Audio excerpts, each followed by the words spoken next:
માંડવી તાલુકાના મોટી રાયણ ગામ ખાતે તાલુકા કક્ષાના 80મા સ્વાતંત્રતા દિવસની ભવ્ય અને દેશભક્તિસભર માહોલમાં ઉજવણી કરવામાં આવી હતી। આ ગૌરવવંતા પ્રસંગે માંડવી મામલતદાર પ્રદ્યુમનસિંહ જેઠવાના વરદ હસ્તે સન્માનપૂર્વક ધ્વજવંદન કરવામાં આવ્યું હતું।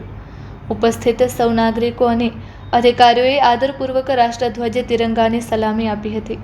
ધ્વજવંદન બાદ શાળાના નાના મોટા ભૂલકાઓ તથા વિદ્યાર્થીઓ દ્વારા દેશભક્તિથી સભર વિવિધ સાંસ્કૃતિક કાર્યક્રમો અને કૃતિઓ રજૂ કરીને શ્રોતાઓને મંત્રમુગ્ધ કર્યા હતા। આ તાલુકા કક્ષાના મહત્વના કાર્યક્રમમાં નાયબ મામલતદાર હરેશભાઈ આમના, તાલુકા વિકાસ અધિકારી મયુરભાઈ પરમાર, મોટી રાયણ ગામના સરપંચ નવીનભાઈ ગઢવી તથા ગ્રામ પંચાયતના તલાટી રાણસીભાઈ ગઢવી વિશેષ રૂપે ઉપસ્થિત રહ્યા હતા। આ ઉપરાંત તાલુકા પંચાયત સભ્ય મંજુલાબેન સીજુ, કોડાઈ પોલીસ સ્ટેશનના PI BP Kharadi, Kodai police સ્ટાફના જવાનો તથા જીઆરડીના જવાનોએ હાજરી આપી હતી। આ ઉજવણીમાં તાલુકા વહીવટીતંત્રના ઉચ્ચ અધિકારીઓ, મોટી રાયણ ગ્રામ પંચાયતના સભ્યો, શાળાના આચાર્યશ્રી, શિક્ષકગણ, વિદ્યાર્થીઓ તેમજ મોટી સંખ્યામાં ગ્રામજનોએ ઉત્સાહભેર ભાગ લીધો હતો।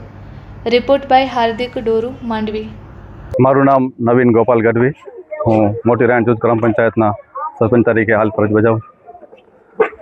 આજના આ 80મા સ્વતંત્ર દિવસની હું સરપંચ વતી અને મોટી રાયણ જૂથ ગ્રામ પંચાયત વતીથી મારા રાયણવાસીઓને, કચ્છવાસીઓને, દેશવાસીઓને આ રાષ્ટ્રીય પર્વની ખૂબ ખૂબ શુભેચ્છાઓ પાઠવું છું।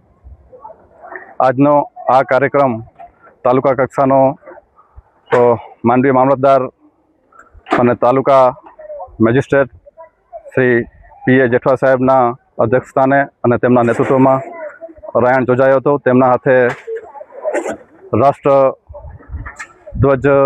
સલામી આપવામાં આવી હતી। ત્યારબાદ આ શાળાના વિદ્યાર્થીઓ દ્વારા વિવિધ સાંસ્કૃતિક કાર્યક્રમો રજૂ કરવામાં આવ્યા હતા। ત્યારબાદ સર્વે પધારેલ પદાધિકારીઓ, અધિકારીઓ સર્વેનું સન્માન કરવામાં આવ્યું હતું। આ પ્રોગ્રામને સફળ બનાવવા માટે ગામના દરેક સમાજના અગ્રણીશ્રીઓ, ગ્રામજનો અને તાલુકા વહીવટીતંત્રનો પૂરેપૂરો સાથ સહયોગ રહ્યો હતો।